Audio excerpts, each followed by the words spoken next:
ಒಂದನೇ ವಚನದಿಂದ ನಾನು ಓದ್ತೇನೆ. ದೇವರ ಚಿತ್ತಾನುಸಾರವಾಗಿ ಕ್ರಿಸ್ತ ಯೇಸುವಿನ ಅಪೊಸ್ತಲನಾದ ಪೌಲನು ಎಫೆಸದಲ್ಲಿರುವ ದೇವಜನರಿಗೂ ಕ್ರಿಸ್ತ ಯೇಸುವಿನಲ್ಲಿ ನಂಬಿಕೆ ಇಟ್ಟಿರುವವರಿಗೂ ಬರೆಯುವುದೇನೆಂದರೆ, ನಮ್ಮ ತಂದೆಯಾದ ದೇವರಿಂದಲೂ ಕರ್ತನಾದ ಯೇಸು ಕ್ರಿಸ್ತನಿಂದಲೂ ನಿಮಗೆ ಕೃಪೆಯೂ ಶಾಂತಿಯೂ ಆಗಲಿ. ಈ ಭಾಗ ನಮಗೆ ಏನು ಹೇಳ್ತಾ ಇದೆ ಅಂತ ಹೇಳಿದ್ರೆ, ಮೊದಲನೇ ವಚನದಲ್ಲಿ ದೇವರ ಚಿತ್ತಾನುಸಾರವಾಗಿ ಕ್ರಿಸ್ತ ಯೇಸುವಿನ ಅಪೊಸ್ತಲನಾದ ಪೌಲನು ಎಫೆಸದಲ್ಲಿರುವ ದೇವ ಜನರಿಗೂ ಕ್ರಿಸ್ತ ಯೇಸುವಿನಲ್ಲಿ ನಂಬಿಕೆ ಇಟ್ಟಿರುವವರಿಗೂ ಬರೆಯುವುದೇನೆಂದರೆ ಅಂತ ಹೇಳುವಾಗ, ಅದು ಎಲ್ಲ ವಿಶ್ವಾಸಿಗಳಿಗೂ ಅನ್ವಯಿಸುವಂಥದ್ದಾಗಿದೆ. ಕೇವಲ ಎಫೆಸದವರಿಗೆ ಮಾತ್ರ ಅನ್ವಯಿಸ್ತದೆ, ನಮಗೆ ಇಲ್ಲ ಅಂತ ಹೇಳುವಂತಿಲ್ಲ. ಅದು ತಪ್ಪು ಗ್ರಹಿಕೆ ಆಗ್ತದೆ. ಮತ್ತು ಈ ವಾಕ್ಯ ಭಾಗದಲ್ಲಿ ಕರ್ತನ ಕರೆಯುವಿಕೆ, ದೇವರ ಕರೆಯುವಿಕೆಯೂ ಕೂಡ ಅದು ನಮಗೆ ವ್ಯಕ್ತವಾಗ್ತದೆ ಈ ವಾಕ್ಯ ಭಾಗದಲ್ಲಿ. ಮತ್ತು ಇದರಲ್ಲಿ ಮುಖ್ಯವಾಗಿ ಇಲ್ಲಿ ಗ್ರಂಥಕರ್ತನು ಕರ್ತನ ದೇವರ ಒಂದು ಪ್ರೇರೇಪಣೆಯಿಂದ ಕೆಲವು ಅಮೂಲ್ಯವಾದ ವಿಷಯಗಳನ್ನ ನಮ್ಮ ಗಮನಕ್ಕೆ ತರುವ ಪ್ರಯತ್ನವನ್ನ ಈ ಭಾಗದಲ್ಲಿ ಪೌಲನು ಮಾಡಿದ್ದಾನೆ. ಮುಖ್ಯವಾಗಿ ನಾವು 2ನೇ ವಚನಕ್ಕೆ ನಾವು ಹೋಗುವಾಗ, ನಮ್ಮ ತಂದೆಯಾದ ದೇವರಿಂದಲೂ ಕರ್ತನಾದ ಯೇಸು ಕ್ರಿಸ್ತನಿಂದಲೂ ನಿಮಗೆ ಕೃಪೆಯೂ ಶಾಂತಿಯೂ ಆಗಲಿ. ಇದು ನಮ್ಮ ದೇವರ ಹಿತ ನುಡಿ.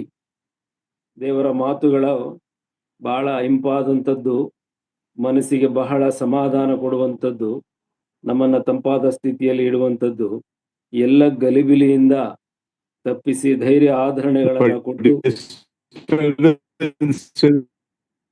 ಫ್ರಾಂಕ್ಲಿನ್ ಬ್ರದರ್ ಬನ್ಲೆ, ಓಕೆ. ಒಟ್ಟು ನಮ್ಮನ್ನ ಬಹಳ ಈ ಲೋಕ ಯಾತ್ರೆಯಲ್ಲಿ ಸಂತೈಸುವಂತ ಒಂದು ಗ್ರೀಟಿಂಗ್ಸ್ ಅಂದ್ರೆ ಶುಭ ಹಾರೈಕೆಯನ್ನ ಮೊದಲೇ ಪೌಲನ ಮೂಲಕ ದೇವರು ನಮಗೆ ಈ ರೀತಿಯಲ್ಲಿ ಶುಭವನ್ನ ಹಾರೈಸುತ್ತಿದ್ದಾನೆ ಎಂಬುದಾಗಿ ಈ ವಾಕ್ಯವು ನಮಗೆ ತಿಳಿಸ್ತದೆ. ಅದೇ ಮೂರನೇ ವಚನಕ್ಕೆ ನಾವು ಬರುವಾಗ, ನಮ್ಮ ಕರ್ತನಾದ ಯೇಸು ಕ್ರಿಸ್ತನ ದೇವರು ಅಂತ ಹೇಳಿದರೆ, ನಮ್ಮ ಕರ್ತನಾದ ಯೇಸು ಕ್ರಿಸ್ತನು ಅಂತ ಹೇಳುವಾಗ ಅದರ ಅರ್ಥ ಕರ್ತನು ಅಂದ್ರೆ ಅದು ಲಾರ್ಡ್, ಇಲ್ಲವೇ ನನ್ನ ದೊರೆ, ನನ್ನ ಯಜಮಾನನು, ಈಸ್ ಮೈ ಲಾರ್ಡ್. ಮತ್ತು ದೇವರು ಎಂಬುದಾಗಿ ಅರ್ಥೈಸುವಂಥದ್ದಾಗಿದೆ ಆ ಪದ. ಹಾಗಾಗಿ ಕರ್ತನಾದ ಯೇಸು ಕ್ರಿಸ್ತನು ನಮ್ಮ ದೊರೆಯಾಗಿದ್ದಾನೆ, ನಮ್ಮ ರಕ್ಷಕನು ಕೂಡ ಆಗಿದ್ದಾನೆ, ನಮ್ಮೆಲ್ಲಾ ಕಾರ್ಯದ ಕಾರ್ಯಕರ್ತನು ಕೂಡ ಆಗಿದ್ದಾನೆ ಎಂಬುದನ್ನ ಮೊದಲನೆಯ ಆ ವಾಕ್ಯ ಭಾಗದಲ್ಲಿ ನಾವು ಅದನ್ನು ಗಮನಿಸಬಹುದು. ಕ್ರಿಸ್ತನ ದೇವರು ತಂದೆಯೂ ಆಗಿರುವ ಆತನಿಗೆ ಸ್ತೋತ್ರ ಅಂತ ಹೇಳುವಾಗ, ಆತನ ತಂದೆಯಾದ ದೇವರು ಅಂದ್ರೆ ಪರಲೋಕ ಸಂಸ್ಥಾನದಲ್ಲಿ ಪರಲೋಕದ ತಂದೆಯಾದ ದೇವರಾಗಿ ನಾವು ನಿನ್ನೆ ದಿವಸ ನಿಮಗೆ ತಿಳಿಸಿದೆ. 1 ತಿಮೋಥಿ 6:15b ಇಂದ 16ನೇ ವಚನವನ್ನು ನಾವು ಓದುವಾಗ, ಅಗಮ್ಯವಾದ ಬೆಳಕಿನಲ್ಲಿ ವಾಸ ಮಾಡ್ತಿರ್ತಕ್ಕಂಥ, ಯಾರಿಗೂ ಇದುವರೆಗೂ ಕಾಣದೇ ಇರತಕ್ಕಂಥ ಮತ್ತು ಅದೃಶ್ಯನಾದ ದೇವರು ಎಂಬುದಾಗಿ ವಾಕ್ಯವು ತಿಳಿಸ್ತದೆ. ಹಾಗಾಗಿ ಆತನು ಸರ್ವಶಕ್ತನಾದ ದೇವರು ಮತ್ತು ಎಲ್ಲದರ ಮೇಲೆ ಅಧಿಕಾರ ಉಳ್ಳಂತ ದೇವರು, ಸಕಲವನ್ನು ಸೃಷ್ಟಿ ಮಾಡಿದಂತ ದೇವರು. ಇಲ್ಲಿ ಪ್ರಶ್ನೆ ಬಂದಿದ್ದು, ಒಬ್ಬ ಸಹೋದರರು ನನಗೆ ಪ್ರಶ್ನೆ ಕೇಳಿದ್ರು, ಬಹಳ ಸಂತೋಷ ಆಯಿತು. ಯಾಕಂತ ಹೇಳಿದ್ರೆ, ಯಾವುದೇ ವಾಕ್ಯದ ಮೇಲೆ ಯಾರು ಕೂಡ ಫೋನ್ ಮಾಡಿ ನನಗೆ ಪ್ರಶ್ನೆಗಳನ್ನ ಕೇಳೋದೇ ಇಲ್ಲ, ಅಥವಾ ಬೇರೆ ಯಾವ ಸೇವಕರಿಗೂ ಕೂಡ ಕೇಳುವ ಒಂದು ಪ್ರವೃತ್ತಿ ಇರಲಿಲ್ಲ. ಏನು ಹೇಳಿದ್ದಾರೋ ಅದನ್ನ ಅರ್ಧಂಬರ್ಧವೋ ಅಥವಾ ಸಂಪೂರ್ಣವಾಗಿಯೋ ಕೇಳಿ ಹಾಗೆ ನಿರ್ಗಮಿಸುವುದು, ಪುನಃ ಮತ್ತೆ ಸೇರುವುದು, ಅದು ಸರಿಯಾದ ಕ್ರಮವಲ್ಲ. ನಿಮ್ಮ ಮನಸ್ಸಿನಲ್ಲಿ ಬಂದಂಥದ್ದನ್ನ ನೀವು ಕೇಳಬೇಕು, ಪ್ರಶ್ನೆ ಮಾಡಬೇಕು. ಅದು ಯಾವಾಗ ಅಂತ ಹೇಳಿದ್ರೆ, ಪರ್ಸನಲ್ ಆಗಿ ಪ್ರಶ್ನೆ ಮಾಡುವಾಗ ಸದುತ್ತರವನ್ನ ಅದು ನಿಮಗೆ ಕೊಡಲ್ಪಡ್ತದೆ. ಇಲ್ಲಿ ಅದೃಶ್ಯನಾದ ದೇವರು ಅಂತ ಹೇಳುವಾಗ ನಮ್ಮ ಕಣ್ಣಿಗೆ ಇನ್ನೂ ಕಂಡಿಲ್ಲ. ನಾವು ವಿಮೋಚನಾ ಕಾಂಡದಲ್ಲಿ ಓದುವಾಗ ಮನುಷ್ಯರು ಯಾರು ಕೂಡ ನೋಡಿ ಉಳಿಯುವುದಕ್ಕೆ ಸಾಧ್ಯವಿಲ್ಲ ಎಂಬುದಾಗಿ ದೇವರು ನಮಗೆ ತಿಳಿಸಿದ್ದಾನೆ. ಆ ಕಾರಣದಿಂದಲೇ ನಾವು ಯೋಹಾನ್ ಬರೆಸುವಾರ್ತೆ 3ನೇ 18ನೇ ವಚನದಲ್ಲಿ ನಾವು 1ನೇ ಅಧ್ಯಾಯ 18ನೇ ವಚನ ಅದರಲ್ಲಿ ನಾವು ಓದುವಾಗ ಹೀಗೆ ಓದ್ತೇವೆ. ದೇವರನ್ನು ಯಾರು ಎಂದು ಕಂಡಿಲ್ಲ, ಯಾವನು ಏಕಪುತ್ರನು ಸಹ ದೇವರು ಆಗಿದ್ದು ತಂದೆ ಎದೆಯಲ್ಲಿದ್ದಾನೋ ಆತನೇ ತಿಳಿಯಪಡಿಸಿದನು. ಈ ವಾಕ್ಯವನ್ನ ನಾವು ಈಗ ಓದಿದ ವಾಕ್ಯಕ್ಕೆ ನಾವು ಹೋಲಿಕೆ ಮಾಡುವಾಗ ಕರ್ತನಾದ ಯೇಸು ಕ್ರಿಸ್ತನ ದೇವರು ಅಂದ್ರೆ ದೇವರಾದಂತ ಯೇಸು ಕ್ರಿಸ್ತನು ಅಂತ ಹೇಳುವಾಗ ಅದೇ ವಿಷಯವನ್ನ ಯೋಹಾನ್ ಬರೆಸುವಾರ್ತೆ 1ನೇ ಅಧ್ಯಾಯ 18ನೇ ವಚನವು ಕೂಡ ಅದನ್ನೇ ನಮಗೆ ಪ್ರಸ್ತಾಪ ಮಾಡ್ತದೆ. ಅದೇನಂತ ಹೇಳಿದ್ರೆ, ದೇವರನ್ನು ಯಾರು ಎಂದೂ ಕಂಡಿಲ್ಲ, ಅಂದ್ರೆ ಪರಲೋಕದಲ್ಲಿರುವ ತಂದೆಯಾದ ದೇವರನ್ನು ಯಾರು ಎಂದೂ ಕಂಡಿಲ್ಲ,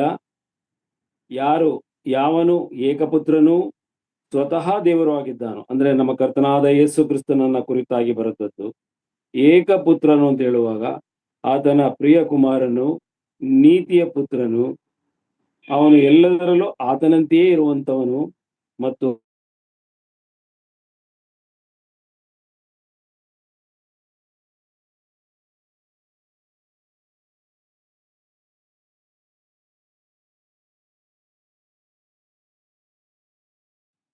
ಸ್ವತಃ ದೇವರು ಆಗಿದ್ದು ಆತನು ಕೂಡ ಒಂದೇ ಆದ ದೇವರ ನಮ್ಮ ಕರ್ತನಾದ ಯೇಸು ಕ್ರಿಸ್ತನು ಅಂತ ಹೇಳುವುದರಲ್ಲಿ ಯಾವ ತಪ್ಪು ಇಲ್ಲ.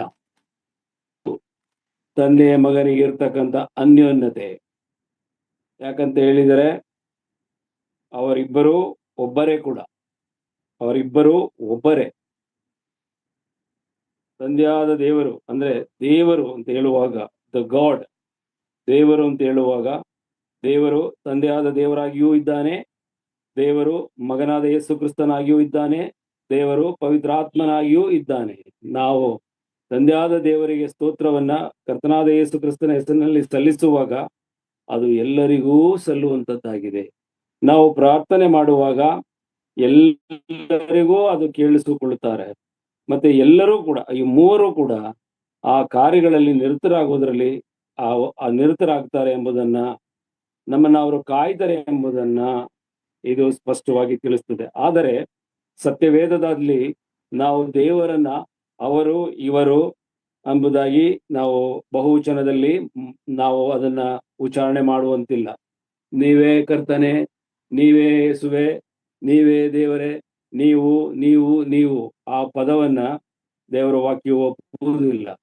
ದೇವರೇ ನೀನೇ ನನ್ನ ರಕ್ಷಕನು, ನೀನೇ ನನ್ನ ಪ್ರಭುವು, ನೀನೇ ನನ್ನ ದೇವರು ಎಂಬುದಾಗಿ ಸಿಂಗ್ಯುಲರ್ ನಲ್ಲಿ ದೇವರನ್ನ ನಾವು ಕೊಂಡಾಡುವಂಥದ್ದನ್ನ ನಮ್ಮ ಸತ್ಯವೇದದಲ್ಲಿ ಸ್ಪಷ್ಟವಾಗಿ ಎಲ್ಲೆಲ್ಲಿಯೂ ಅದನ್ನು ಬರೆಯಲ್ಪಟ್ಟಿದೆ. ಆದರೆ ಎಲ್ಲಿಯೂ ತಂದೆಯಾದ ದೇವರಿಗೆ ಅಥವಾ ಕರ್ತನಾದ ಯೇಸು ಕ್ರಿಸ್ತನಿಗೆ, ಪವಿತ್ರಾತ್ಮನಿಗೆ ನೀವು ಎಂಬುದಾಗಿ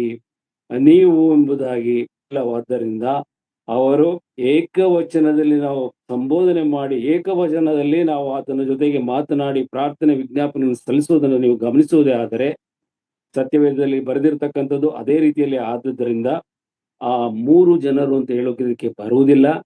ಅದು ಒಬ್ಬನೇ ಕರ್ತನ ದೇವರಾಗಿದ್ದಾನೆ, ಒಬ್ಬನೇ ದೇವರು, ತ್ರಯೇಕತ್ವ ಉಳ್ಳ ದೇವರು. ಅವರಲ್ಲಿ ಮೇಲು ಕೀಳು ಅಥವಾ ಒಂದು ಆರ್ಗನೈಸೇಷನ್ ಚಾರ್ಟ್ ಇಲ್ಲ. ಇವರು ತಂದೆಯಾದ ದೇವರು, ಪರಲೋಕದ ದೇವರು, ಆತನು ಬಹಳ ದೊಡ್ಡನಾದಂತ ದೇವರು, ಮಗನಾದವನು ಸ್ವಲ್ಪ ಒಂದು ಸ್ಟೆಪ್ ಕೆಳಗಡೆ ಇದ್ದಾನೆ, ಪವಿತ್ರಾತ್ಮನು ಅವನು ಇನ್ನೊಂದು ಸ್ಟೆಪ್ ಅಲ್ಲಿ ಇದ್ದಾನೆ. ಅದು ಸುಳ್ಳು ಬೋಧನೆ, ಅದು ಸೈತಾನಿಂದ ಬರ್ತಕ್ಕಂಥ ಬೋಧನೆ. ಇವರು ಈ ತಂದೆ ಮಗ ಪರಿಶುದ್ಧಾತ್ಮ ಎಂಬುದು ತ್ರಯೇಕತ್ವ ಉಳ್ಳ ದೇವರಾದ್ದರಿಂದ ನಾನು ಈಗಲೇ ಹೇಳಿದೆ ನಿಮಗೆ, ಡೌಟ್ ಕ್ಲಿಯರ್ ಮಾಡೋದಕ್ಕೋಸ್ಕರ. ದೇವರು ತಂದೆಯಾದ ದೇವರು ಆಗಿದ್ದಾನೆ, ದೇವರು ಮಗನಾದ ಯೇಸು ಕ್ರಿಸ್ತನಾಗಿದ್ದಾನೆ, ದೇವರು ಪವಿತ್ರಾತ್ಮನು ಕೂಡ ಆಗಿದ್ದಾನೆ. ಆದರೆ ಪವಿತ್ರಾತ್ಮನು ಕ್ರಿಸ್ತನಾಗುವುದಿಲ್ಲ, ಯೇಸು ಕ್ರಿಸ್ತನು ತಂದೆ ಆಗುವುದಿಲ್ಲ. ಇದು ತ್ರಯೇಕತ್ವದ ನಾವು ಸ್ಟಡೀಸ್ ಒಳಗಡೆ ನಾವು ಅಧ್ಯಯನ ಮಾಡುವಾಗ ನಮಗೆ ತಿಳಿದು ಬರುವಂತ ವಿಷಯ. ಹಾಗಾಗಿ ನಾವು ಕನ್ಫ್ಯೂಷನ್ ಮಾಡ್ಕೋಬಾರದು. ದೇವರ ವಾಕ್ಯದಲ್ಲಿ ನಾವು ನಿಜವಾಗಿ ನಾವೆಲ್ಲ ಪ್ರಾರ್ಥನೆ ಮಾಡುವಾಗ, ನೀವೆಲ್ಲರೂ ಪ್ರಾರ್ಥನೆ ಮಾಡುವಾಗ ನಿನ್ನ ಹೆಸರಿನಲ್ಲಿ ನಿನಗಾಗಿ ನೀನು ಸ್ವಾಮಿ, ನೀನೇ ನಮ್ಮನ್ನು ಈ ರೀತಿ ಸಿಂಗ್ಯುಲರ್ಲಿ ಮಾತಾಡ್ತೇವೆ. ನಾವು ದೇವರನ್ನ ಆ ಏಕವಚನದಲ್ಲಿ ದೇವರನ್ನ ನಾವು ಸಂಬೋಧಿಸಿ ಆತನ ಜೊತೆಯನ್ನು ಮಾತನಾಡುವುದು ಅದು ತ್ರಯೇಕತ್ವದ ಒಂದು ಸಿಂಬಲ್ ಆಗಿದೆ ಎಂಬುದಾಗಿ ನಾನು ನಿಮಗೆ ಇಷ್ಟನ್ನು ಮಾತ್ರ ಈ ಸಮಯದಲ್ಲಿ ಹೇಳಬಹುದು. ಯಾಕಂತ ಹೇಳಿದ್ರೆ ಪುನಃ ನಾನು ತುಂಬಾ ಹೇಳಲಿಕ್ಕೆ ಹೋದ್ರೆ ಅದು ಸಮಯ ಸಾಲುವುದಿಲ್ಲ. ಮತ್ತೆ ಇನ್ನೊಂದು ವಚನವನ್ನ ಓದಿ ನಾನು ಹೇಳಿದಂತ ವಿಷಯವನ್ನ ನಿಮಗೆ ಮನದಟ್ಟು ಮಾಡಲು ಪ್ರಯತ್ನ ಮಾಡ್ತೇನೆ. ದಯಮಾಡಿ ನನ್ನೊಂದಿಗೆ ಕೊಲೊಸ್ಸೆದವರಿಗೆ ಬರೆದ ಪತ್ರಿಕೆ 1ನೇ ಅಧ್ಯಾಯ 14ರಿಂದ 18ರವರೆಗೆ ಯಾರ್ಯಾರು ಸಿಕ್ಕಿದ್ರೆ ದಯಮಾಡಿ ಸಹೋದರರು ಆಸಕ್ತಿ ಇರುವವರು ಬೇಗ ಅದನ್ನ ಓದಬೇಕಂತ ಹೇಳಿ ನಾನು ಕೇಳ್ಕೊಳ್ತೇನೆ. ಟೈಮ್ ವೇಸ್ಟ್ ಆಗುತ್ತೆ, ಬೇಗ ಓದಿ.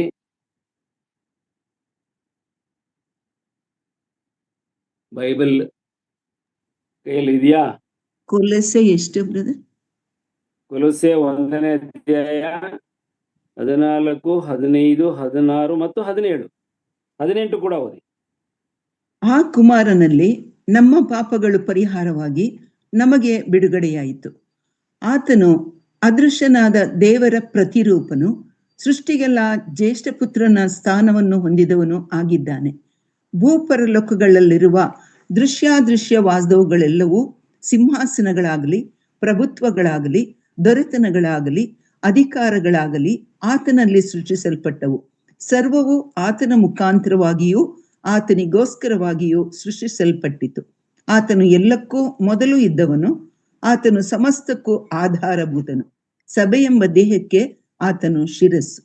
ಆತನು ಆದಿ ಸಂಭೂತನು, ಎಲ್ಲದರಲ್ಲಿ ಪ್ರಮುಖನಾಗುವಂತೆ ಸತ್ತವರೊಳಗಿಂದ ಮೊದಲು ಎದ್ದು ಬಂದವನು ಆತನೇ. ತಂದೆಯಾದ ದೇವರು ಆತನಲ್ಲಿ ತನ್ನ ಸರ್ವ ಸಂಪೂರ್ಣತೆಯು ವಾಸವಾಗಿರಬೇಕಂತಲೂ, ಆತನು ಶಿಲುಬೆಯ ಮೇಲೆ ಸುರಿಸಿದ ರಕ್ತದಿಂದ ತಾನು ಸಮಾಧಾನವನ್ನು ಉಂಟು ಮಾಡಿ ಭೂ ಪರಲೋಕಗಳಲ್ಲಿರುವ ಸಮಸ್ತವನ್ನು ಆತನ ಮೂಲಕ ತನಗೆ ಸಂಧಾನಪಡಿಸಿಕೊಳ್ಳಬೇಕಂತಲೂ ನಿಷ್ಕರ್ಷೆ ಮಾಡಿದನು. ವಂದನೆಗಳು ಸಿಸ್ಟರ್, ತುಂಬಾ ಚೆನ್ನಾಗಿ ಓದಿದ್ರಿ. ಇಲ್ಲಿ ನಾನು 15ನೇ ವಚನವನ್ನ ನಿಮಗೆ ಓದಿ ನಿಮ್ಮ ಅನುಮಾನವನ್ನ ನಾನು ಪರಿಹಾರ ಮಾಡ್ತೇನೆ. ಆತನು ಅದೃಶ್ಯನಾದ ದೇವರ ಪ್ರತಿರೂಪನು ಅಂತ ಹೇಳುವಾಗ, ದೇವರ ಪ್ರತಿರೂಪನು ನಿಮ್ಮ ಜ್ಞಾಪಕದಲ್ಲಿ, ದೇವರು ತಂದೆಯಾದ ದೇವರು, ದೇ ಆರ್ ನಾಟ್ 2 people, ಅವರು 2 ಪರ್ಸನ್ಸ್ ಅಲ್ಲ, ಆತನು ದೇವರೇ. ಆ ದೇವರ ಅದೃಶ್ಯನಾದ ದೇವರು ಅಂತ ಹೇಳಿದ್ರೆ ಮನುಷ್ಯರು ಇನ್ನೂ ನೋಡಿಲ್ಲ ಅಂತ ಎಂಬುದಾಗಿ ಅಷ್ಟೇ. ಆ ರೂಪವನ್ನ, ಆ ಮಹಿಮಾ ಸ್ವರೂಪವನ್ನ ಮನುಷ್ಯರು ಇನ್ನೂ ನೋಡಿಲ್ಲ ಎಂಬುದಾಗಿ ಅರ್ಥ ಬರ್ತದೆ ಹೊರತು, ಅದು ಬೇರೆ ಅರ್ಥವನ್ನ ನಾವು ಕಲ್ಪಿಸಿಕೊಳ್ಳಕ್ ಹೋದಾಗ ನಮಗೆ ಗಲಿಬಿಲಿ ಆಗ್ತದೆ. ನೀವು ಆ ರೀತಿ ಯಾವುದೇ ಗಲಿಬಿಲಿ ಆಗುವಂತ ಅರ್ಥವನ್ನ ನಿಮ್ಮ ಮೈಂಡ್ ನಲ್ಲಿ ಕಲ್ಪಿಸಿಕೊಳ್ಬೇಡ್ರಿ. ಅಲ್ಲಿ ಏನಂದ್ರೆ, ಮನುಷ್ಯರು ಯಾರು ನೋಡಲಿಲ್ಲ, ಆದ್ರೆ ನೋಡಿದ್ದು ನಾವು ಯಾರನ್ನ? ಕರ್ತನಾದ ಯೇಸು ಕ್ರಿಸ್ತನನ್ನ. ಕರ್ತನಾದ ಯೇಸು ಕ್ರಿಸ್ತನು ಆತನ ಒಂದು ಭಾಗವೇ ಆದ್ದರಿಂದ, ಮತ್ತು ಆತನು ಅದೃಶ್ಯನಾದ ದೇವರ ಏನಂತ ಹೇಳಿದೆ, ಪ್ರತಿರೂಪನು. ಪ್ರತಿರೂಪನು, ಸೃಷ್ಟಿಗೆಲ್ಲ ಜ್ಯೇಷ್ಠ ಪುತ್ರನ ಸ್ಥಾನ ಹೊಂದಿದವನು. ಅಂದ್ರೆ ಈ ದೇವರು ಮಾಡಿದಂತ ಎಲ್ಲಾ ಸೃಷ್ಟಿಗಳಲ್ಲಿ ಆತನು ಜ್ಯೇಷ್ಠ ಪುತ್ರನ ಸ್ಥಾನ ಅಂತ ಹೇಳಿದ್ರೆ ಅವನಿಗೆ ಚೊಚ್ಚಲುತನ ಇದೆ ಅಂತ. ಜ್ಯೇಷ್ಠ ಪುತ್ರನ ಸ್ಥಾನ ಅಂದ್ರೆ ಅವನಿಗೆ ಚೊಚ್ಚಲುತನ. ಇಸ್ರಾಯೇಲ್ರಲ್ಲಿ ಅದು ಇತ್ತು, ಚೊಚ್ಚಲುತನ ಅಂತ ಹೇಳಿದ್ರೆ ಅದು ಬಹಳ ಗಿಫ್ಟ್ ಫುಲ್ ಅಂತ ಆಗಿ ಸಿಗುವಂತ ಆಶೀರ್ವಾದ, ತಂದೆಯಿಂದ ಬರ್ತಕ್ಕಂಥ ಆಶೀರ್ವಾದ. ಒಂದ್ ನಿಮಿಷ, ಆಶೀರ್ವಾದ ಅದನ್ನು ನೀವು ಗಮನಿಸಿರಿ. ಅಂದ್ರೆ ಆತನ ಎಲ್ಲಾ ಆಸ್ತಿಗೆ ಹಕ್ಕುದಾರನು ಅವನು. ಯಾರು? ನಮ್ಮ ಕರ್ತನಾದ ಯೇಸು ಕ್ರಿಸ್ತನು. ಯಾಕೆ ಹಕ್ಕುದಾರನಾದಂತ ಹೇಳಿದ್ರೆ, ತಂದೆಯಾದ ದೇವರೇ ಆತನಾಗಿದ್ದರಿಂದ. ನಾವು ಇದನ್ನ ಗಮನಿಸಬೇಕು. ಯಾಕಂತ ಹೇಳಿದ್ರೆ ಯೋಹಾನ ಬರೆಸುವಾರ್ತೆ 14ನೇ ಅಧ್ಯಾಯದಲ್ಲಿ ಅವನು ಶಿಷ್ಯನ ಜೊತೆಗೆ ಮಾತನಾಡುವಾಗ, ನೀನು ಇನ್ನೂ ಈ ಪ್ರಶ್ನೆಯನ್ನು ಕೇಳ್ತಾ ಇದೆಯಲ್ಲ, ನಾನು ಇಷ್ಟು ದಿವಸ ಇದ್ದವ್ರು ಯಾರು ನಿನ್ನ ಜೊತೆಯಲ್ಲಿ? ನನ್ನನ್ನು ನೋಡಿದವನು ತಂದೆಯನ್ನು ನೋಡಿದ್ದಾನೆ, ನಾನು ನನ್ನ ತಂದೆಯಲ್ಲಿಯೂ ತಂದೆಯು ನನ್ನಲ್ಲಿಯೂ ನೆಲೆಗೊಂಡಿದ್ದಾರೆ ಅಂತ ಹೇಳುವಾಗ, ಈ ಪವಿತ್ರಾತ್ಮನು, ಮಗನಾದ ದೇವರು, ತಂದೆಯಾದ ದೇವರು ಒಬ್ಬರಲ್ಲಿ ಒಬ್ಬರು ನೆಲೆಗೊಂಡಿರ್ತಕ್ಕಂಥ ದೇವರು ಎಂಬುದಾಗಿ ನಾವು ಇಷ್ಟು ಅರ್ಥೈಸಿಕೊಳ್ಳಬಹುದು. ಅದರ ಪ್ರಕಾರವೇ ಈ ವಾಕ್ಯವು ಬರೆಯಲ್ಪಟ್ಟಿದೆ. ಅದೃಶ್ಯನಾದ ದೇವರ ಪ್ರತಿರೂಪನು, ಸೃಷ್ಟಿಗೆಲ್ಲ ಜ್ಯೇಷ್ಠ ಪುತ್ರನ ಸ್ಥಾನ ಹೊಂದಿದವನು, ಭೂ ಪರಲೋಕಗಳಿರುವ ದೃಶ್ಯಾದೃಶ್ಯವಾದವುಗಳೆಲ್ಲವೂ, ಸಿಂಹಾಸನಗಳಾಗಲಿ, ಪ್ರಭುತ್ವಗಳಾಗಲಿ, ದೊರೆತನಗಳಾಗಲಿ, ಅಧಿಕಾರಗಳಾಗಲಿ ಆತನಲ್ಲಿ ಸೃಷ್ಟಿಸಲ್ಪಟ್ಟವು. ಸರ್ವವು ಆತನ ಮುಖಾಂತರವಾಗಿ ಆತನಿಗೋಸ್ಕರವಾಗಿಯೂ ಸೃಷ್ಟಿಸಲ್ಪಟ್ಟಿತು. ಇದರ ಅರ್ಥ ನಾವು ಆದಿಕಾಂಡದಲ್ಲಿ 1 ಮತ್ತು 2ನೇ ಅಧ್ಯಾಯದಲ್ಲಿ ಸೃಷ್ಟಿಯ ಕಾರ್ಯಗಳ ಬಗ್ಗೆ ನಾವು ಓದುವಾಗ ಅದು ಯಾರಿಂದ, ಯಾರಿಗೋಸ್ಕರ, ಯಾರ ಮೂಲಕ ಸೃಷ್ಟಿಗೊಂಡಿತು ಎಂಬುದನ್ನು ಈ ವಾಕ್ಯವು ತಿಳಿಸುತ್ತದೆ. ಅದು ನಮ್ಮ ಕರ್ತನಾದ ಯೇಸು ಕ್ರಿಸ್ತನಿಗೋಸ್ಕರವೇ, ಕರ್ತನಾದ ಯೇಸು ಕ್ರಿಸ್ತನ ಮುಖಾಂತರವೇ. ಆತನಿಗಾಗಿಯೇ ಸರ್ವವು ಅಂತ ಹೇಳುವಾಗ ಆದಾಮನು, ಅವಳು, ಅಲ್ಲಿದ್ದಂತ ಹಣ್ಣು ಮರಗಳು, ಜಲಚರಗಳು, ಸೂರ್ಯ ಚಂದ್ರ ನಕ್ಷತ್ರಗಳು, ಸ್ವರ್ಗ, ಮರ್ತ್ಯ, ಪಾತಾಳ, ಪ್ರತಿಯೊಂದು ಕೂಡ ಆತನ ಮೂಲಕವಾಗಿ ಆತನಿಗೋಸ್ಕರವೇ ಸೃಷ್ಟಿಸಲ್ಪಟ್ಟಿತು. ಅದು ಆತನಲ್ಲಿ ನೆಲೆಗೊಂಡಿದ್ದಂತ ಪರಲೋಕದ ತಂದೆಯಾದ ದೇವರ ಆ ಒಂದು ಕಾರ್ಯವನ್ನು ಕರ್ತನಾಗಿ ನಮ್ಮ ಕರ್ತನಾದ ಯೇಸು ಕ್ರಿಸ್ತನು ನೆರವೇರಿಸಿದ್ದನ್ನ ಈ ವಾಕ್ಯದಲ್ಲಿ ನಾವು ಗಮನಿಸಬಹುದು. ನಾನು ಮುಂದೆ ಹೋಗ್ತೇನೆ ಇವಾಗ. ಮತ್ತೆ ನಾವು ಈಗ ಬನ್ನಿ 4ನೇ ವಚನಕ್ಕೆ. ಬರೆದ ಪತ್ರಿಕೆ 1ನೇ ಅಧ್ಯಾಯ 4ನೇ ವಚನವನ್ನ ನಾನು ಓದ್ತೇನೆ. ಹೇಗೆಂದರೆ, ನಾವು ಪ್ರೀತಿಯಲ್ಲಿ ನಡೆದು ಆತನ ಸನ್ನಿಧಿಯಲ್ಲಿ ಪರಿಶುದ್ಧರು, ದೋಷವಿಲ್ಲದವರು ಆಗಿರಬೇಕೆಂದು ನಮ್ಮನ್ನು ಜಗದುತ್ಪತ್ತಿಗೆ ಮುಂಚೆ ಕ್ರಿಸ್ತನಲ್ಲಿ ಆರಿಸಿಕೊಂಡನು. ಆತನು ತನ್ನ ಕೃಪೆಯನ್ನು ಪ್ರಖ್ಯಾತಿಗೆ ತರಬೇಕೆಂದು ನಮ್ಮನ್ನು ಯೇಸು ಕ್ರಿಸ್ತನ ಮೂಲಕ ತನ್ನ ಪುತ್ರನಾಗಿ ಸ್ವೀಕರಿಸುವುದಕ್ಕೆ ದಯಾಪೂರ್ವಕವಾದ ತನ್ನ ಚಿತ್ತಾನುಸಾರವಾಗಿ ಮೊದಲೇ ಸಂಕಲ್ಪ ಮಾಡಿದ್ದನು. ಈ ವಾಕ್ಯವನ್ನು ನಾವು ಗಮನಿಸ್ರಿ.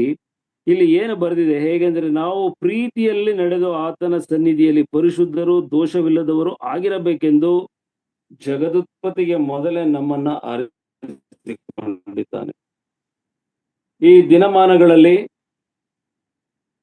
ಒಬ್ಬ ಮನುಷ್ಯ, ಅವನು ಪುರುಷನಾಗಿರ್ಬಹುದು, ಸ್ತ್ರೀಯರಾಗಿರ್ಬಹುದು, ಮಕ್ಕಳು ಕೂಡ ಆಗಿರಬಹುದು, ಅವರು ಕರ್ತನಾದ ಯೇಸು ಕ್ರಿಸ್ತನ ಆತನನ್ನ ಸ್ವಂತ ರಕ್ಷಕನಾಗಿ ಅಂಗೀಕಾರ ಮಾಡಿಕೊಳ್ಳುವುದೇ ಆದರೆ ಅವರು ಜಗದುತ್ಪತ್ತಿಗೆ ಮೊದಲೇ ಆರಿಸಲ್ಪಟ್ಟವರು ಎಂಬುದಾಗಿ ಈ ವಾಕ್ಯವು ನಮಗೆ ತಿಳಿಸುತ್ತದೆ. ಸುವಾರ್ತೆಯ ಅಧ್ಯಯನವನ್ನು ನಾವು ಮಾಡುವಾಗ ಪರಲೋಕದಲ್ಲಿರುವ ತಂದೆಯಾದ ದೇವರು, ಕರ್ತನಾದ ಯೇಸು ಕ್ರಿಸ್ತನು ಈ ಲೋಕದಲ್ಲಿ ರಕ್ತ ಸುರಿಸಲೇಬೇಕು, ಅವನು ಪ್ರಾಣವನ್ನು ಕೊಡಲೇಬೇಕು, ಅವನ ಬಲಿ ಇಲ್ಲಿ ಆಗಲೇಬೇಕು ಮತ್ತು ಪುನರುತ್ಥಾನವು ಕೂಡ ಆಗಲೇಬೇಕು ಎಂಬುದರ ನಿರ್ಣಯ ಅದು ಜಗದುತ್ಪತ್ತಿಗೆ ಮೊದಲೇ ಅದು ನಿರ್ಣಯವಾಗಿತ್ತು. ಅದರಿಂದಲೇ ಪ್ರಕಟಣಾ ಗ್ರಂಥದಲ್ಲಿ ಬರೆಯಲ್ಪಟ್ಟಿದೆ, ಜಗದುತ್ಪತ್ತಿಗೆ ಮೊದಲೇ ಕೊಯ್ಯಲ್ಪಟ್ಟ ಕುರಿಯು ಅಲ್ಲಿ ನಿಂತಿತ್ತು ಎಂಬುದಾಗಿ ಅಂತ ಹೇಳಿದರೆ, ಅದು ನಮ್ಮ ಕರ್ತನಾದ ಯೇಸು ಕ್ರಿಸ್ತನಿಗೆ ಹೋಲಿಕೆ ಮಾಡಿ ಬರೆದಂತ ಆ ವಾಕ್ಯವಾಗಿದೆ. ಕರ್ತನಾದ ಯೇಸು ಕ್ರಿಸ್ತನು ಆಗಲೇ ಇಸ್ ದ ರಿಸರ್ವ್ ಫಾರ್ ಕ್ರೂಸಿಫಿಕೇಶನ್. ಅವನು ತಂದೆಯಾದ ದೇವರ ಬಳಿಯಲ್ಲಿ ಇಷ್ಟೆಲ್ಲಾ ಕಾರ್ಯಗಳನ್ನು ಮಾಡುವಾಗ ಅವನಿಗೂ ಗೊತ್ತಿತ್ತು, ತಂದೆಯಾದ ದೇವರಿಗೂ ಗೊತ್ತಿದೆ, ಅವರು ಒಬ್ಬರಲ್ಲಿ ಒಬ್ಬರು ನೆಲೆಗೊಂಡಿದ್ದವರು, ಅವರ ಆತ್ಮವೇ ಪವಿತ್ರಾತ್ಮನಾದ್ದರಿಂದ ಅವರು 3 ಜನರಲ್ಲೂ ಆ ಒಂದು ನಾಲೆಡ್ಜ್ ಇತ್ತು. ಏನಂತ ಹೇಳಿದ್ರೆ, ಕರ್ತನು ತಂದೆಯಾದ ಪರಲೋಕದ ನಮ್ಮ ಕರ್ತನಾದ ಯೇಸು ಕ್ರಿಸ್ತನು ಮಹಿಮೆಯ ಶರೀರ, ಅದು ಆತನಿಗೆ ಕೊಟ್ಟಿದ್ದು ಮಹಿಮೆಯ ಶರೀರ, ಮನುಷ್ಯ ಶರೀರ ಅಲ್ಲ, ಮನುಷ್ಯನ ರೀತಿಯ ಶರೀರ. ಅದು ಎಫೆಸದವರಿಗೆ ಬರೆದ ಪತ್ರಿಕೆ 10ನೇ ಅಧ್ಯಾಯದಲ್ಲಿ ನೀವು ಓದ್ರಿ, ಮಧ್ಯಭಾಗದಲ್ಲಿ, ಅದು ದೇವರೇ ಸಿದ್ಧಪಡಿಸಿಕೊಟ್ಟಂತ ಪವಿತ್ರವಾದಂತ ದೇಹ, ಪಾಪರಹಿತವಾದಂತ ದೇಹ, ಯಾವ ದೋಷವೂ ಇಲ್ಲದಂತ ದೇಹ. ಆತನ ರಕ್ತ ಅದು ಪರಿಶುದ್ಧವಾದಂತ ರಕ್ತ, ಯಾವ ತಪ್ಪು ಮಾಡದ ಶಿಕ್ಷೆ ಹೊಂದಿದಂತ ರಕ್ತ ಆತನಲ್ಲಿ ಇತ್ತು. ಇವೆರಡೂ ಕೂಡ ಕೃಪೆ ಅವನಲ್ಲಿ ಇದ್ದುದರಿಂದ ಕರ್ತನಾದ ಯೇಸು ಕ್ರಿಸ್ತನ ಕೃಪೆಯ ಬಗ್ಗೆ ನಾವು ಪ್ರತಿ ಸಲ ಕೊಂಡಾಡುವುದನ್ನ ನಾವು ನೋಡಿದ್ದೇವೆ, ನೀವು ನೋಡಿದ್ದೇವೆ, ನಾವು ಕೂಡ ಕೊಂಡಾಡುತ್ತೇವೆ. ಇದರ ಅರ್ಥ ಏನು ಅಂತ ಹೇಳಿದರೆ, ನೀವು ಪ್ರೀತಿಯಲ್ಲಿ ನಡೆದು ಅಂತ ಹೇಳುವಾಗ ಅದರ ಅರ್ಥ ನಾವು ಒಬ್ಬರನ್ನೊಬ್ಬರು ಪ್ರೀತಿಸಬೇಕೆಂಬುದಾಗಿ. ಜ್ಞಾಪಕ ಇಟ್ಕೊಳ್ಳಿ, ನಾವು ಮೊದಲು ನಮ್ಮ ಸಹೋದರ ಸಹೋದರಿಯರನ್ನ ನಾವು ಪ್ರೀತಿಸಬೇಕು, ಅವರ ತಪ್ಪುಗಳನ್ನ ಮನ್ನಿಸಬೇಕು, ತಿದ್ದಬೇಕು, ಪ್ರೀತಿಯಿಂದ ಅವರನ್ನ ತಿದ್ದುವ ಒಂದು ಕಾರ್ಯವನ್ನು ನಾವು ಹಮ್ಮಿಕೊಳ್ಳಬೇಕು. ನಾವು ಯೋಹಾನ್ ಬರೆಸುವಾರ್ತೆ 13ನೇ ಅಧ್ಯಾಯ 36ನೇ ವಚನದಲ್ಲಿ 34ನೇ ವಚನದಲ್ಲಿ ಹೀಗೆ ಬರೆಯಲ್ಪಟ್ಟಿದೆ. ಸಿಕ್ಕಿದ್ರೆ ದಯಮಾಡಿ ಓದಿ ಸಿಸ್ಟರ್. 13:34. ನಾನು ನಿಮಗೆ ಒಂದು ಹೊಸ ಆಜ್ಞೆಯನ್ನು ಕೊಡುತ್ತೇನೆ, ಏನೆಂದರೆ ನೀವು ಒಬ್ಬರನ್ನೊಬ್ಬರು ಪ್ರೀತಿಸಬೇಕು. ನಾನು ನಿಮ್ಮನ್ನು ಪ್ರೀತಿಸಿದ ಮೇರೆಗೆ ನೀವು ಸಹ ಒಬ್ಬರನ್ನೊಬ್ಬರು ಪ್ರೀತಿಸಬೇಕು ಎಂಬುದೇ. ಮುಂದೆ ಓದಿ ಸಿಸ್ಟರ್ ಹಂಗೇನೆ. ನಿಮ್ಮೊಳಗೆ ಒಬ್ಬರ ಮೇಲೊಬ್ಬರಿಗೆ ಪ್ರೀತಿ ಇದ್ದರೆ ಎಲ್ಲರೂ ನಿಮ್ಮನ್ನು ನನ್ನ ಶಿಷ್ಯರೆಂದು ತಿಳುಕೊಳ್ಳುವರು. ಇದೇ ಅಂದ್ರೆ ನನ್ನ ಶಿಷ್ಯರು ಅಂತ ಹೇಳುವಾಗ ಗುರು ಪವಿತ್ರನಾಗಿರೋ ಪ್ರಕಾರ ಶಿಷ್ಯರು ಕೂಡ ಪವಿತ್ರರಾಗಿದ್ದಾರೆ ಎಂಬುದನ್ನ ಎಲ್ಲಿ ತೋರಿಸ್ಪಡಿಸ್ಕೊಳ್ತೇವೆ ನಾವು ತೋರಿಸ್ಪಡಿಸಿಕೊಳ್ಳುವಂಥದ್ದು ನಾವು ಸಹೋದರರು ಸಹೋದರಿಯರು ಸಭೆಗಳಲ್ಲಿ ಒಬ್ಬರನ್ನೊಬ್ಬರನ್ನ ಪ್ರೀತಿಯಿಂದ ಕಾಣುವ ಸಂದರ್ಭದಲ್ಲಿ ಇದು ನಮಗೆ ತೋರಿಸಲ್ಪಡ್ತದೆ. ಅದು ದೇವರು ಕರ್ತನು ನಮಗೆ ಕೊಡ್ತಕ್ಕಂಥ ಒಂದು ಈಸಿಯೆಸ್ಟ್ ರೂಲ್ಸ್. ಅದು ತುಂಬಾ ಸುಲಭವಾದಂತ ಆಜ್ಞೆ. ಇದೇನು ನೀವು ಒಂದು 500 ಕಿಲೋಮೀಟರ್ ಬಿಸಿಲಿನಲ್ಲಿ ಹೊರಳಿಕೊಂಡು ಹೋಗ್ಬೇಕು, ಇಲ್ಲ ಏನಾದ್ರು ಅಂಗಛೇದನ ಮಾಡಿಕೊಳ್ಬೇಕು, ಏನು ಹೇಳಿಲ್ಲ ಕರ್ತನು. ಇಲ್ಲಿ ಹೇಳಿದ್ದೆ, ನೀವು ಒಬ್ಬರನ್ನೊಬ್ಬರು ಪ್ರೀತಿಸಿದ್ರೆ ನೀವು ನನ್ನ ಶಿಷ್ಯರೆಂದು ತಿಳಿದುಕೊಳ್ಳುವರು.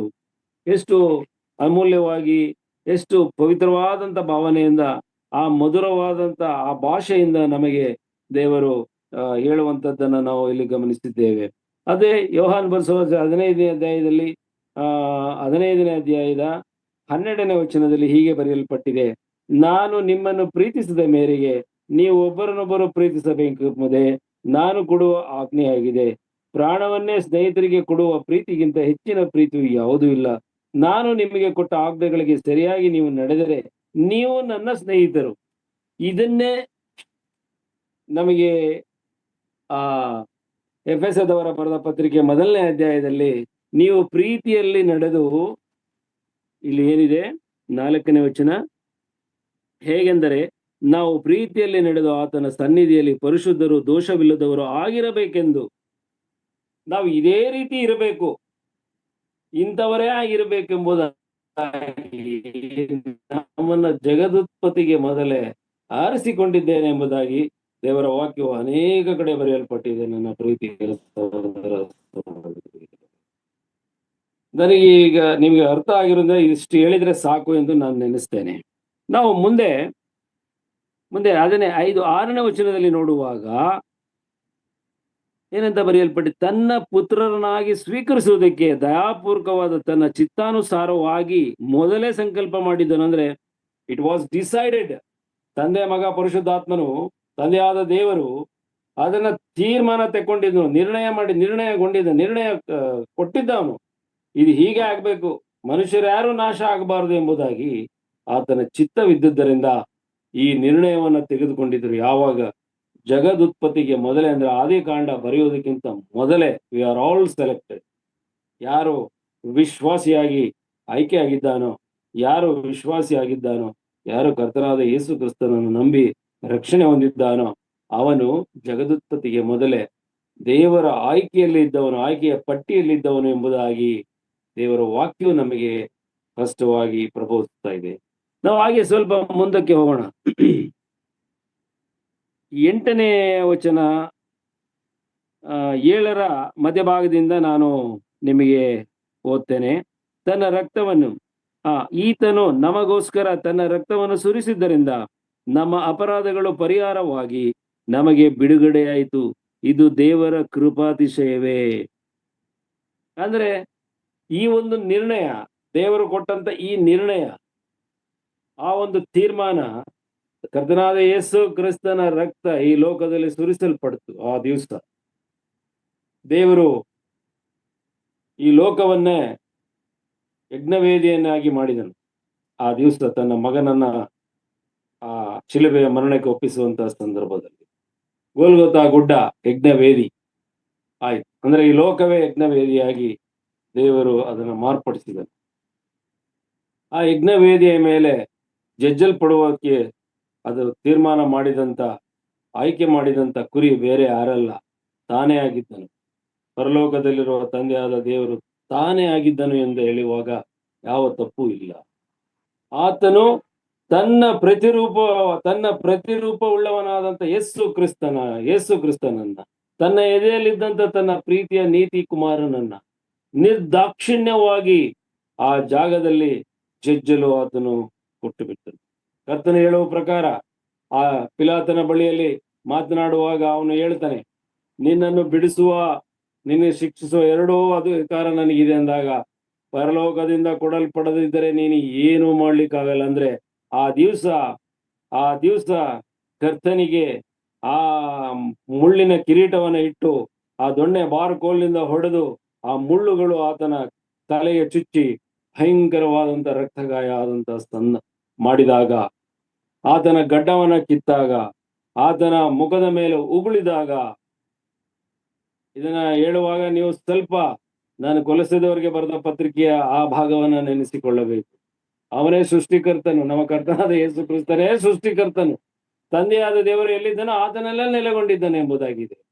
ಹಾಗಾಗಿ ಆ ಆ ಒಂದು ಶಕ್ತಿಯುತವಾದಂತ ಸರ್ವಶಕ್ತನಾದ ದೇವರಾಗಿದ್ದರೂ ಕೂಡ ಇವೆಲ್ಲವನ್ನು ಆತನು ತಾಳಿದನು. ಆಮೇಲೆ ಅವನ ಮುಸ್ಕನ್ನ ಹಾಕಿ ಮುಖದ ಮೇಲೆ ಗುದ್ದಿ, ನೀನು ಪ್ರವಾದಿ ಅಲ್ವೋ, ಯಾರು ಗುದ್ದಿದ್ರು ಹೇಳು ಈಗ ಅಂತ ಹೆಸರು ಕೇಳಿ ಹೊಡೆದ್ರು. ಅವನಿಗೆ ಕೆನ್ನೆಗೆ ಹೊಡೆದ್ರು, ಕಪಾಲಕ್ಕೆ ಹೊಡೆದ್ರು. ಹೊಡಿಸ್ಕೊಂಡನು ಯಾರು? ಸೃಷ್ಟಿಕರ್ತನು.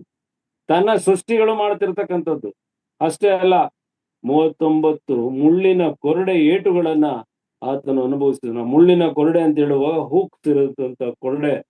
ಆ ಕೊರಡೆಯಿಂದ ಹೊಡೆಯುವಾಗ ಆತನ ಬೆನ್ನಿನ ಮೇಲೆ, ತೊಡೆಯ ಮೇಲೆ, ಕಾಲಿನ ಮೇಲೆ, ನಡುನೆತ್ತಿಯಿಂದ ಹಿಡಿದು ಪಾದದವರೆಗೆ ಚರ್ಮ ಮಾಂಸಗಳು ಕಿತ್ತು ಬರುವಂತ ಗಾಯ, ರಕ್ತವೇ ಫುಲ್ ಸಂಪೂರ್ಣವಾದಂತ ರಕ್ತಮಯವಾಗಿ ಆ ಭಯಂಕರವಾದಂತ ಆ ಯಾತನೆಯನ್ನ, ಆ ಗಾಯವನ್ನು ಆತನು ಹೊಂದಿದನು.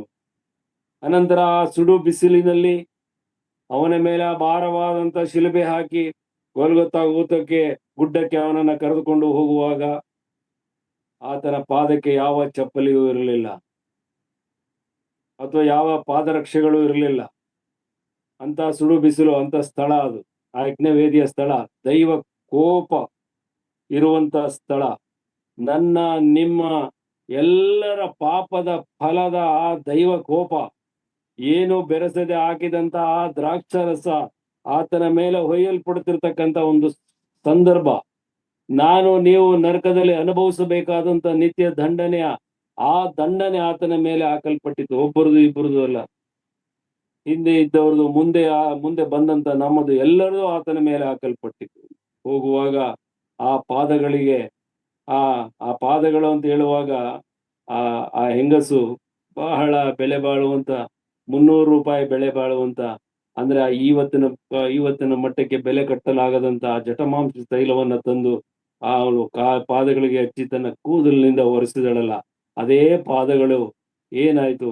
ಕಲ್ಲು ಮುಳ್ಳಿಗೆ ತಾಕಿ ಎಷ್ಟು ಗಾಯಗಳಾದವು.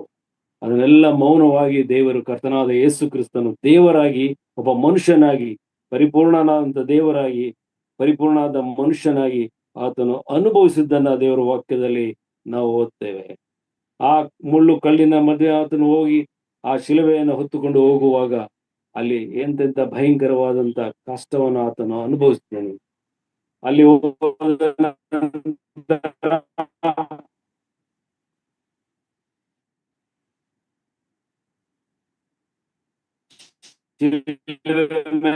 ಆತನನ್ನ ಹಾಕಿ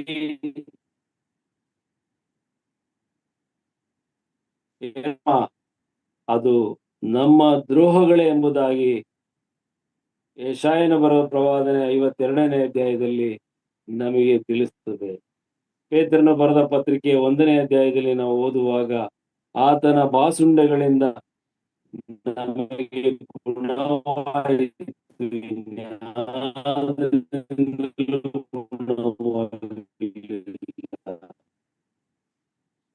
ನನ್ನ ಪ್ರೀತಿಯ ಸಹೋದರ ಸಹೋದರಿ, ಈ ವಾಕ್ಯಗಳು ಎಷ್ಟು ಪ್ರೀತಿಯಿಂದ ಮಾತಾಡ್ತಾ ಇದೆ ಈ ವಿಷಯವನ್ನು ಬಾಳುವಾಗ.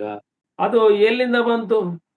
ಅದು ದೇವರ ವಾಕ್ಯದಲ್ಲಿ ಹೇಳಿದೆ, ಅವನನ್ನು ಜಜ್ಜುವುದು ಯೆಹೋವನ ಸಂಕಲ್ಪವಾಗಿತ್ತು, ಆತನ ತಂದೆಯಾದ ದೇವರ ಸಂಕಲ್ಪವೇ ಆಗಿತ್ತು ಅಂತ. It's an order. ಅದಾಗಲೇ ಮಗನೇ ನೀನು ಹೋಗಲೇಬೇಕು, ನೀನು ಸಾಯಲೇಬೇಕೆಂಬುದು ಆತನ ಚಿತ್ತವಾಗಿತ್ತು. ಆತನ ಚಿತ್ತವನ್ನ ಆತನು ಆ ರೀತಿಯಲ್ಲಿ ನೆರವೇರಿಸುವುದನ್ನ ಆ ಚಿತ್ರಣದಲ್ಲಿ ನಾವು ಕಾಣ್ತೇವೆ. ಇದು ಸತ್ಯವೇದದಲ್ಲಿ ಇರ್ತಕ್ಕಂಥದ್ನೇ ನಾನು ನಿಮಗೆ ಅದನ್ನ ಸ್ಪಷ್ಟವಾಗಿ ಹೇಳ್ತಾ ಇದ್ದೇನೆ. ಆ ದಿವಸ ತನ್ನ ಮಗನನ್ನ ಬಲಿ ಕೊಟ್ಟವನು ಬೇರೆ ಯಾರಲ್ಲ, ತನ್ನ ಪ್ರೀತಿಯ ಪರಲೋಕದಲ್ಲಿರುವ ನಮ್ಮ ತಂದೆಯಾದ ದೇವರು ನಮ್ಮನ್ನ ಪ್ರೀತಿಸಿ ಅವನನ್ನ ಬಲಿ ಕೊಟ್ಟನು. ಯಾಕೆಂದ್ರೆ ನಮ್ಮ ಪಾಪದ ಪ್ರಾಯಶ್ಚಿತ್ತ ಯಜ್ಞವಾಗಿ ಅಲ್ಲಿ ಬಲಿ ಕೊಟ್ಟವನು ಆತನೇ. ಇಲ್ಲದೆ ಹೋಗಿದ್ರೆ ಆತನ ಮೈ ಮೇಲೆ ಕೈ ಹಾಕುವಂತದ್ದಾಗಲಿ ಮುಟ್ಟುವುದಕ್ಕಾಗಲಿ ಯಾರಿಗೂ ಯಾವ ಕಾರಣಕ್ಕೂ ಸಾಧ್ಯವಾಗ್ತಿರ್ಲಿಲ್ಲ. ನೀವು ಗಮನಿಸಿರಿ, 12 ವರ್ಷದಿಂದ ರಕ್ತ ಕುಸುಮ ರೋಗಿ, ಮಾರ್ಕನ್ ಸುವಾರ್ತೆಯಲ್ಲಿ 14ನೇ ಅಧ್ಯಾಯದಲ್ಲಿ ಓದಿ. ಅವಳು ಆ ರಕ್ತ ಕುಸುಮ ರೋಗವುಳ್ಳಂತವಳು 12 ವರ್ಷದಿಂದ ಅವಳು ಆ ರೋಗವನ್ನು ಅನುಭವಿಸುವವಳು. ಕರ್ತನಾದ ಯೇಸು ಕ್ರಿಸ್ತನ ಗೊಂಡೆಯನ್ನ ಮುಟ್ಟಿದ ಕೂಡಲೇ ಆತನಿಂದ ಶಕ್ತಿ ಹೊರಟಿತು. ಅವಳಿಗೆ ಆ ರಕ್ತ ಹರಿಯುವುದು ನಿಂತು ಹೋಯಿತು. ಅವಳು ಪರಿಶುದ್ಧಳಾದಳು, ಅವಳ ಪಾಪಗಳು ಕ್ಷಮಿಸಲ್ಪಟ್ಟವು. ಅವಳು ಯಥಾಸ್ಥಿತಿಯಲ್ಲಿ ಆರೋಗ್ಯವಂತಳಾದದನ್ನ ನಾವು ಓದ್ತೇವೆ. ಅಂತ ಮಹಿಮ ಪುರುಷನನ್ನ, ಅಂತ ಮಹಿಮೆಯುಳ್ಳ ದೇವರನ್ನ, ಪರಲೋಕದ ದೇವರನ್ನ ಆ ಜನರು ಯಾವ ರೀತಿ ಉಪಯೋಗಿಸ್ತಾ ಇದ್ದಾರೆ ಅಂತ ಹೇಳಿದ್ರೆ, ಅದಕ್ಕೆ ಕಾರಣ ಆತನ ತಂದೆಯಾದ ದೇವರು ನಮ್ಮನ್ನ ಕೈ ಹಿಡಿಬೇಕಿತ್ತು. ನಮ್ಮನ್ನ ಆತನ ಬಳಿಗೆ ಕರ್ಕೊಳ್ಳಬೇಕಾಗಿತ್ತು. ನಮ್ಮನ್ನ ಈ ಪಾಪದ ಸಂಕೋಲೆಯಿಂದ ಬಿಡಿಸಬೇಕಾಗಿತ್ತು. ನಮ್ಮ ದ್ರೋಹಗಳನ್ನ ಆತನು ಸಂಧಾನ ಮಾಡಿಕೊಳ್ಳಬೇಕಾಗಿತ್ತು. ಮುಂದೆ ಓದಿದ್ದೇವಲ್ಲ, ಅದೇ ವಾಕ್ಯವನ್ನ ನಾವು ಗಮನಿಸ್ತೇವೆ. ಆ ರೀತಿಯಲ್ಲಿ ಮಾಡಬೇಕಾಗಿದೆ. ಇಲ್ಲದೆ ಹೋಗಿದ್ರೆ ನಾವು ಯಾರೂ ಕೂಡ ರಕ್ಷಣೆ ಹೊಂದಲಿಕ್ಕೆ ಸಾಧ್ಯ ಆಗ್ತಿರ್ಲಿಲ್ಲ. ಕರ್ತನ ಸನ್ನಿಧಾನಕ್ಕೆ ನಾವು ಬರ್ಲಿಕ್ಕೆ ಆಗ್ತಿರ್ಲಿಲ್ಲ. ಯಾರು ಕೂಡ ಕರ್ತನಾದ ಯೇಸು ಕ್ರಿಸ್ತನನ್ನ ಆರಾಧಿಸಲಿಕ್ಕೆ ಸಾಧ್ಯ ಆಗ್ತಿರ್ಲಿಲ್ಲ. ನಾವೆಲ್ಲರೂ ಸೈತಾನನ ವಶದಲ್ಲೇ ಬಿದ್ದವರೇ ಆಗಿದ್ದೆವು. ಈ ಒಂದು ಪರಿಸ್ಥಿತಿಗೆ ತಂದೆಯಾದ ದೇವರು ಎಷ್ಟು ಪ್ರೀತಿ ಮಾಡಿದ್ದಾನೆ ಅದನ್ನೇ ಇಲ್ಲಿ ಹೇಳುವಂಥದ್ದು. ನಾವು ನೋಡಿ, ಇಲ್ಲಿ ಇದೆ, ಹೇಗೆಂದರೆ ನಾವು ಪ್ರೀತಿಯಲ್ಲಿ ನಡೆದು ಆತನ ಸನ್ನಿಧಿಯಲ್ಲಿ ಪರಿಶುದ್ಧರು ದೋಷವಿಲ್ಲದವರು ಆಗಿರಬೇಕೆಂದು ನಮ್ಮನ್ನು ಜಗದುತ್ಪತ್ತಿಗೆ ಮುಂಚೆ ಕ್ರಿಸ್ತನಲ್ಲಿ ಆರಿಸಿಕೊಂಡನು ಅಂತ ಹೇಳಿದರೆ, ಇಲ್ಲಿ ಹೇಳಿದಂತ ಇಷ್ಟೂ ವಿಷಯಗಳು, ಇನ್ನೂ ಅನೇಕ ವಿಷಯಗಳನ್ನ ನೀವು ಗಂಟೆಗಟ್ಟಲೆ ಹೇಳಿದ್ರು ಸಾಕಾಗೋದಿಲ್ಲ, ತೃಪ್ತಿ ಆಗೋದಿಲ್ಲ.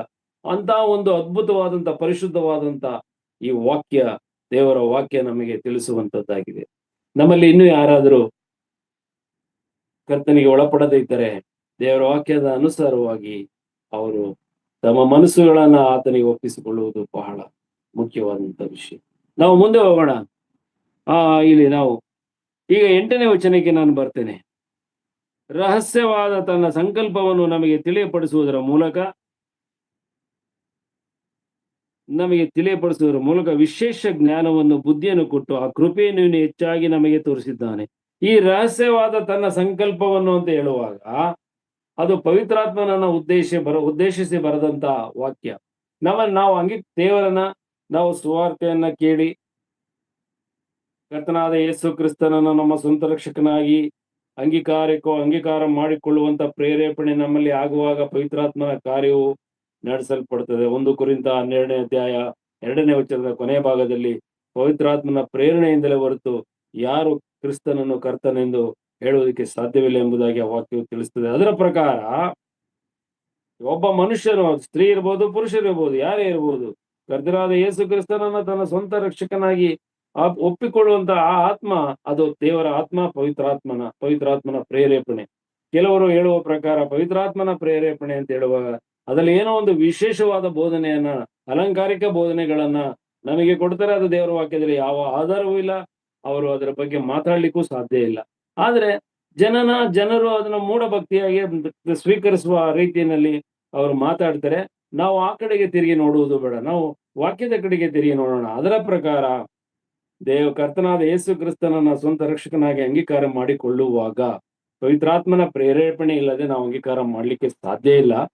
ನಾವು ಅಂಗೀಕಾರ ಮಾಡಿಕೊಂಡು ನಮ್ಮ ಪಾಪವನ್ನು ಅರಿಕೆ ಮಾಡಿ ಕರ್ತನನ್ನ ನಮ್ಮ ಕರ್ತನು ಎಂಬುದಾಗಿ ನಾವು ಅರಿಕೆ ಮಾಡಿಕೊಳ್ಳುವಾಗ ಪವಿತ್ರಾತ್ಮನು ಅದೇ ಸಂದರ್ಭದಲ್ಲಿ ನಮ್ಮ ಹೃದಯನ ನಮ್ಮಲ್ಲಿ ಸೇರಿ ಬರ್ತಾನೆ. ಅಂದ್ರೆ ವಾಕ್ಯವನ್ನ ಕೇಳುವುದು, ಕರ್ತನನ್ನ ಅಂಗೀಕಾರ ಮಾಡುವುದು, ಪವಿತ್ರಾತ್ಮನು ನಮ್ಮಲ್ಲಿ ಬಂದು ವಾಸಿಸುವುದು ಒಂದೇ ಬಾರಿ ಆಗ್ತಕ್ಕಂಥದ್ದೇ ಹೊರತು ಅದನ್ನ ಈಗ ಕರ್ತನನ್ನ ನಂಬಿ ಎಷ್ಟೋ ದಿನಗಳಿಗೋಸ್ಕರ ಉಪವಾಸ ಪ್ರಾರ್ಥನೆ ಮಾಡಿ ಏನೆಲ್ಲಾ ಮಾಡಿ ನಾವು ಹೊಂದ್ಕೊಳ್ಬೇಕು ಎಂಬುದು ಸುಳ್ಳು ಬೋಧನೆ.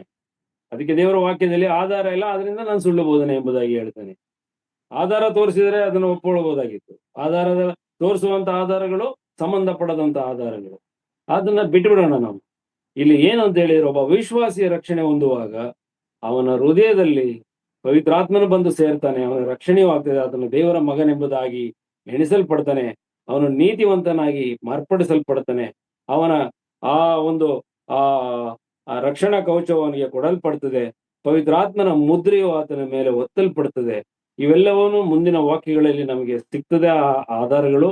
ನಾವು ನೆಕ್ಸ್ಟ್ ಪುನಃ ಈ ರೀತಿಯಲ್ಲಿ ಸೇರಿ ಬರುವಾಗ ನಾವು ಪುನಃ ಅದನ್ನ ಹೇಳಲಿಕ್ಕೆ ನಾನು ಜ್ಞಾಪಕ ಮಾಡ್ಕೊಳ್ತೇನೆ ಮತ್ತು ನಿಮ್ ಜೊತೆ ನಾನು ಮಾತಾಡ್ಲಿಕ್ಕೆ ಬಹಳ ಅಭಿರುಚಿ ಉಳ್ಳವನಾಗಿದ್ದೇನೆ. ಈ ವಿಷಯವನ್ನ ದೇವರು ನಿಮ್ಮೆಲ್ಲರಿಗೂ ಈ ವಾಕ್ಯವನ್ನು ಹೆಚ್ಚಾಗಿ ಆಶೀರ್ವಾದಿಸ್ಲಿ.